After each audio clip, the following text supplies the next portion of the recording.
Hey folks, it's Sam, and I'm talking today about February 2025. As you see here, I have some slides up here to show you. As it says here, transcendent beauty, possible escapism, Saturn feeling, exalted Venus, fixed energy. There's quite a bit going on with planets, just shifting and changing. This is a calendar from Casey Scott from Gold Star Astrology. I'll have a link below to show his astrological calendar, which is always a great resource that I use here on these updates. But again, you can see this is sort of the calendar here at the beginning. This was actually from yesterday. This is where we start with the month.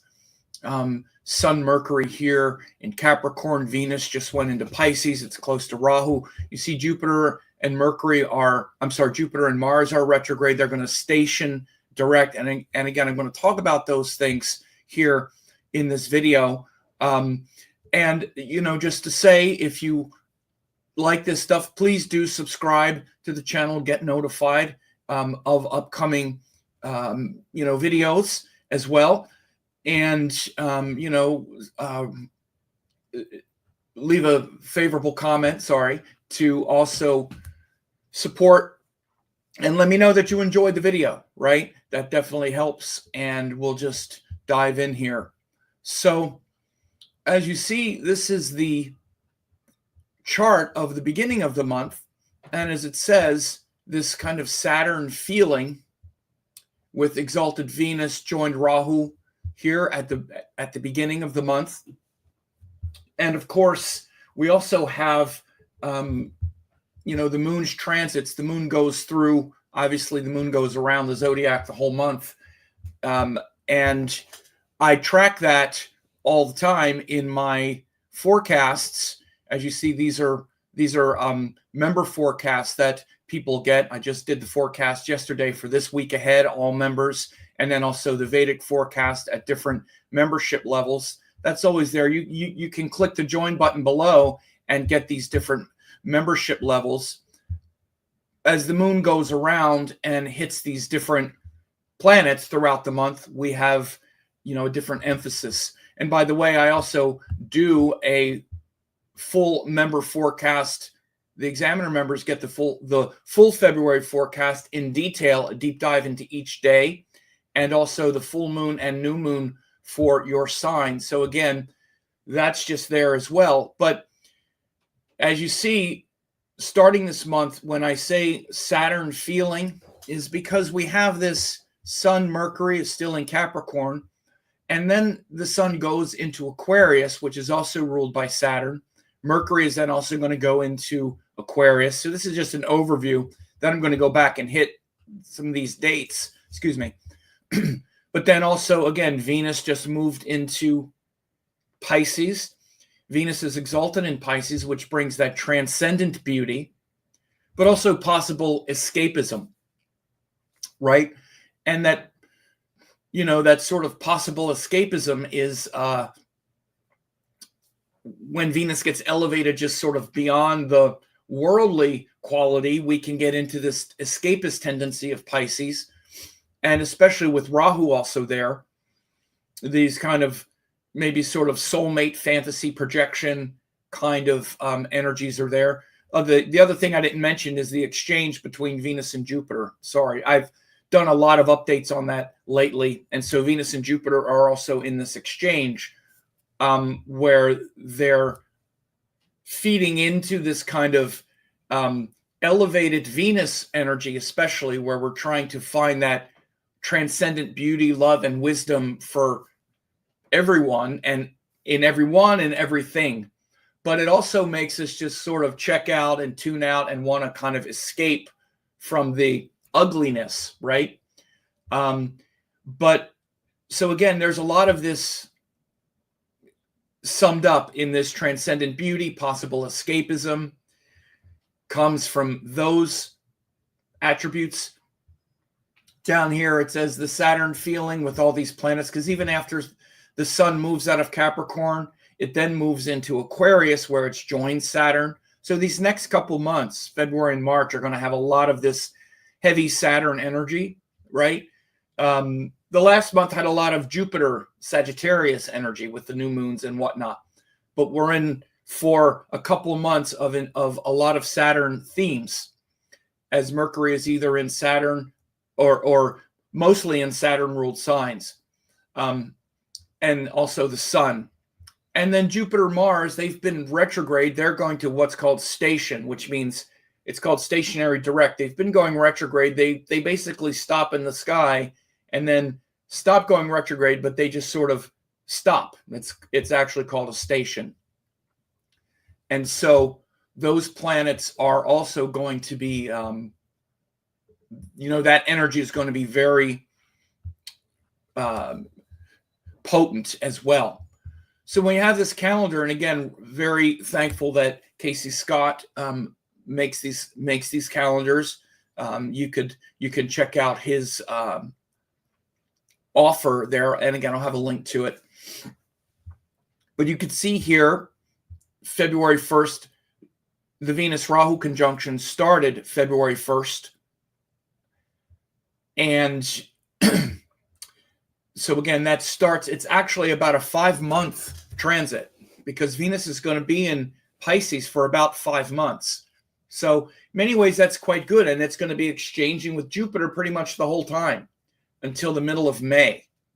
So that's why, again, Venus is where we're looking for joy and beauty and worldly happiness. But again, it's exalted in Pisces where it's sort of otherworldly. So that's why it gets elevated, and it's supposed to be aligned with devotion and gratitude and purity of heart, not the frustration that comes from other people when we just think of our happiness as coming from other people or something in the world. Then we're disappointed. So again, that started February 1st. Basically, Venus went into Pisces and has joined Rahu, which just makes it bigger and sort of explodes it into a more distorted version. And particularly right now, early in the month, Venus just crossed Rahu in the sky. But we can really feel that sort of distortion field. I'm going to do a couple updates about some of the aviation issues also, because this Venus-Jupiter, also has a connection to that. But besides that, as it says, Jupiter ends retrograde. This is the stationary retrograde. It stops going retrograde and it's stations, and it stops there at about 17 degrees of Taurus for about the whole month. So again, what winds up happening is both Jupiter and Mars kind of stop at those exact degrees for pretty much the whole month. 17 degrees for Jupiter, about 25 degrees for Mars. So if you have software, you'll see the R disappears, but then Jupiter isn't really moving. He's not really moving forward yet. So that Jupiter in Taurus, where we're trying to bring our teachings into our daily life, concentrate, go deeply into them, he stops moving retrograde at that time, starting on February 4th. He doesn't really start moving forward, quickly for a while, though. But that's a big shift that happens February 4th. Then you see the Sun-Mercury conjunction. This is an exact conjunction. Mercury's moving very fast, and he flies through Aquarius in Capricorn in just a few weeks. And also Aquarius as well, as you see. He goes into Aquarius here on the 11th, and then he's already out of Aquarius by the 18th, or where is it? Oh, I think it's on the 1st or something. He's already moving into Pisces. So he goes very quickly through Capricorn and Aquarius. So I'm saying this because astronomically, Mercury's moving very fast, and when he's moving fast, it's when he's behind the sun. So this conjunction, this exact conjunction of Sun-Mercury, Mercury is as far away from the Earth, and his rays are coming through the sun, which is called combustion, but they're very amplified. So it's still quite a powerful transit, right? And it still really magnifies and amplifies Mercury's energy. It's the opposite of retrograde. Retrograde, it's where it appears to be moving backwards. Here, Mercury's moving really fast. So it means your thoughts and ideas can be very fast and quick right now. And it's in a very grounded sign of Capricorn. So, you know, Mercury is quite powerful this entire time because he does well in Saturn signs because it slows down and becomes more thorough. But he's also moving very fast, which, you know, we like Mercury to be thinking quickly. But again, you also want to be careful not to take in too many ideas, so to speak, right? And then you see Mercury goes into Aquarius here on the 11th. So again, Aquarius, he'll be then join Saturn. And again, it's another sign that's ruled by Saturn. Right now, Mercury is really moving fast, trying to organize the details in our sort of practical life, which is Capricorn. Then he's going to move fast in our social duties and commitments, which is Aquarius. Aquarius is also ruled by Saturn, but it's the commitments that we have to like social, you know, the social world, even things like, for example, politics and other people and things like that. Mercury in Aquarius will be supporting that.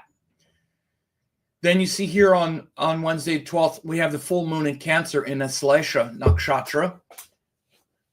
And the sun is just barely in Aquarius. So this is going to be one of these full moons where the sun just pokes his head here.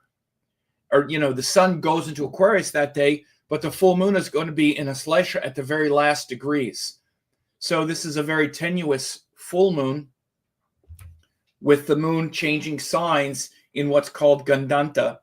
So again, I'll do a full update on that. But this is just letting you know here. This is all, you know, again, as it says, it's also the day that the sun moves into Aquarius and we have the full moon.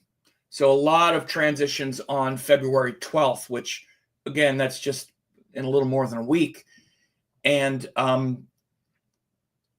so this, you know, in general, though, the full moon in Cancer, even like the day before, or, you know, those couple days really shows where we are trying to connect deeper in the heart and really feel that depth of devotion. So Cancer is like the sign of the mother, for example. And by the way, you know, I do have here, and especially as we get to things like full moons and new moons, you see here it says new moon in Capricorn for all 12 signs. That's also the full moon for all 12 signs. And again, what'll happen when we get to this full moon is I'll do a full moon video for all the members at the examiner level. And by the way, when you get these higher levels, Oracle, it includes all of the forecasts. So this year already, I've done, these actually not all of them because the Oracle forecasts aren't in here. But again, these are all the Oracle classes. I just did full courses here, planets and houses, planets and signs. I just did a monthly satsang meditation for people at that level. So again, very easy way to stay up with the daily forecasts, with the monthly forecasts, like these full and new moons when you join. We're talking $10 and stuff. You know, it's not that much money to really get to stay informed and updated also about the Vedic forecasts, the Vedic Panchanga, like it says here, Aslesha, that's the nakshatra. The full moon is the 15th Tithi, so every day is a different, you know, lunar day and nakshatra. And I go over that in the in the Vedic forecast. As you see, I just did it yesterday. This Vedic forecast for this week, the Vedic week ahead based on the Vedic Panchanga, the regular week ahead based on moon and planetary shifts. So this is ongoing. So again, this will be a time when we're trying to harmonize this Capricorn energy that we've been in, this full moon in Cancer in Aslesha Nakshatra, but it happens as the sun is moving into Aquarius as well. So again, there'll be full forecasts on that. And then you see there's not any shifts for a couple weeks. And then we get the Saturn combustion. This is good. Casey's very thorough here. And then the Mars ends its retrograde cycle here on the 23rd. So Saturn then goes into its orb of combustion, which is, I believe it's 12 degrees, 13 degrees, which means the sun will move into that orb. So then again, the Saturn themes become even more like pertinent and at that time. And it'll be a Sun-Saturn conjunction as well the entire time that the sun is going through Aquarius. So that means, after this period, Sun joins Saturn in Aquarius, the sun energy gets really pulled down, which means that maybe our sense of confidence and other sorts of things get undermined a little bit when Saturn influences the sun like this. So again, that is very important here. And then at the end, all right, and obviously, as it also says, Mars ends its retrograde cycle. So again, Mars is slowing down the whole month, and then he ends the retrograde cycle on the 23rd. And then we have the new moon in Aquarius, which means then the moon comes around and joins the sun in Aquarius. It'll be the new moon in Aquarius, joins Saturn, and it's in Shatabishak Nakshatra, which is from 640 to 20. And this starts this new cycle of Aquarius energy. And then Mercury also goes into Pisces. This is the debilitated sign of Mercury. So you see how fast Mercury goes through Aquarius here from the 11th, until the 27th. So it's only 16 days for Mercury to go through Aquarius. So very interesting month ahead. And again, we definitely have a lot of these shifts that actually just happened. Then especially this Venus in Pisces is huge. A great time to be really looking at your agreements, trying to really find that highest beauty and wisdom in your agreements. The other thing I wanted to make sure people know, if you wanted to get this, 2025 is underway, and I have a link there. You could click that link and enter a code to get $50 discount. This reading that I've been doing, a ton of them. I mean, we're just starting 2025 and we're starting to feel it like, okay, yeah, we're in it. We're definitely in a new year. The Saturn themes are really coming up. Again, they're going to be coming up even more. We're going to not only Saturn themes, but then it's going to be Rahu themes where we have eclipses and all that's coming. So again, these 30-minute readings, very impactful, where I talk about the planetary shifts, how they affect you. How's the Saturn in Pisces shift going to affect you? Saturn moves into Pisces. For example, here, Saturn is going to move into Pisces May 29th, and then March 29th, the same day we have the solar eclipse in Pisces. And then Saturn is going to be in Pisces for the next couple years. That's a huge shift, right? So then we're going to have Saturn Rahu in Pisces also for a couple months. And then Rahu and Ketu move out of the Pisces Virgo axis and move into the Aquarius Leo axis. So again, what about the nodal shift and the upcoming eclipses? How's that going to affect you and your chart? Of course, if you have planets in Pisces, but even if you don't, this nodal axis and these shifts affect you whether you know it or not. Saturn moving into Pisces for the next couple years is going to put all this pressure on one of the astrology houses, whether you have any planets there or not. If you're Taurus, it's going to be moving into your 11th house, whether you know it or not. If it's Gemini, it's going to be moving into your 10th house, pressuring your career. If you're Scorpio, it's moving into your 5th house, bringing pressure around children, creativity, etc. So again, these things are happening whether you know it or not. So that's what the 2025 reading is about. Also, the Jupiter shift into Gemini.